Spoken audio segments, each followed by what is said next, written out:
You noted our proposed tax credit legislation, and the heart of that is I think, symbolic of a different approach that maybe some of my colleagues on the other side of the aisle versus our side of the aisle want to approach.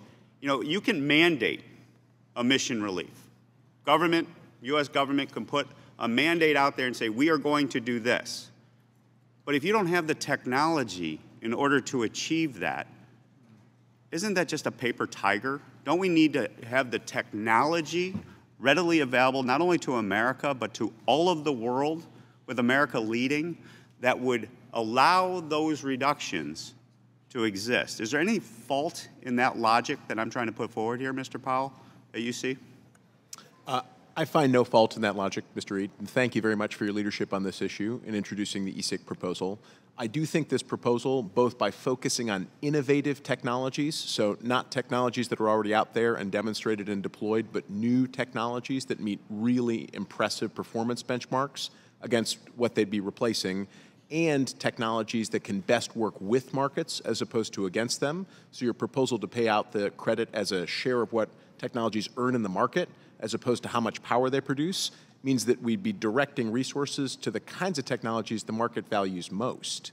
And that strikes me as the sort of thing that will direct our government resources towards the most promising technologies, which hopefully then could be adopted around the world. And see, that's the point. As I research this issue and I spend time in this space, because I think we all agree, we want to improve the climate.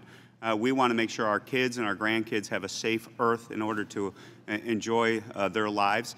And when I look around the world and I see existing technologies, antiquated technology, but because they're cheaper, those third world countries are deploying coal plants. They're deploying other technologies without emission controls because they can't afford anything else.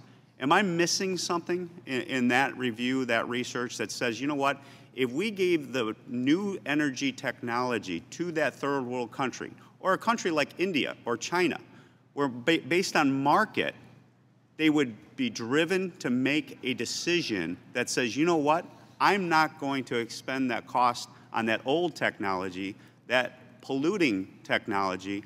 I am going to adapt that innovative new technology. Won't that move the needle quicker and faster and bigger in regards to controlling emissions? Does anybody disagree with my analysis of that situation, Mr. Powell? I do not. If you just look at the energy, the International Energy Agency and their data about the global use of energy, over the past decade, if you look at the share of energy that's coming from clean or zero emission resources, that hasn't increased. It stayed steady at 22% around the world over the past decade, despite everything we've attempted to do with forging international consensus on climate change. It means that with existing technology, we're just keeping pace. We're treading water. We're not accelerating the transition.